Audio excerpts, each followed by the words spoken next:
الأصل في الرشوة إنها حرام ومن الكبائر، لأن النبي عليه الصلاة والسلام قال لعن الله الراشي والمرتشي والرائش، ده الواسطة بيناتهم برضه ملعون. لكن أفتى الشيخ الألباني والشيخ العثيمين والشيخ ابن باز كلهم الثلاثة مع بعض، إذا كان في حقك أنت، انتبه للكلام ده كويس، أي كلمة بيه لابد تفهمها كويس ما تفهم الكلام غلط.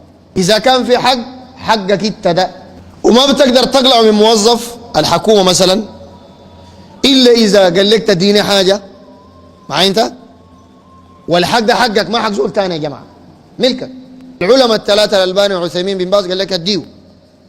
وذنب الرشوة لعن الله الراشي والمرتشي والرائش، الذنوب دي كلها بتتحول تمشي لمنه؟ تمشي للزول ده مالك انت. الشيخ الألباني قام جعل شرط، قال لكن إذا كان بتقدر تتخارج من غير ما تديه في إمكانية يبقى حرام تديه. يعني الشرط الأول يكون حقك، الشرط الثاني ما تقدر تتخارج إلا شنو؟ تديه وفي حقك.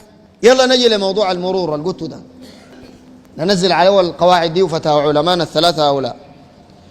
إذا أنت غلطان قزازك مكسر أو ما عندك نور تضرب الناس في الشارع، أو جاري شديد بسرعة 180 وقفك قطعك إيصال، ده حقك ولا ما حقك؟ ده ما حقك، تدفع الإيصال، ما تدي رشوة. قال لك إيصال ب 200 تدفع 200، ما تقول اديه 10 وتخارج.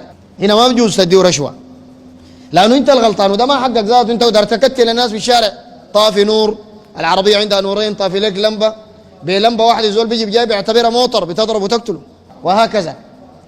أما إذا زول اتسلط عليك ساكت وهو ظالمك، عاين لقى اللمبات تمام والفرملة تمام وماشي بسرعة حسب القانون بتاعهم، لأنهم وضعوه عشان ما تكتل الناس، سبب يعني من الأسباب الكونية، وأي حاجة تمام. إذا دار يتسلط عليك ساكت أديه والذنب عليه، لكن إذا أنت الغلطان حرام تديه.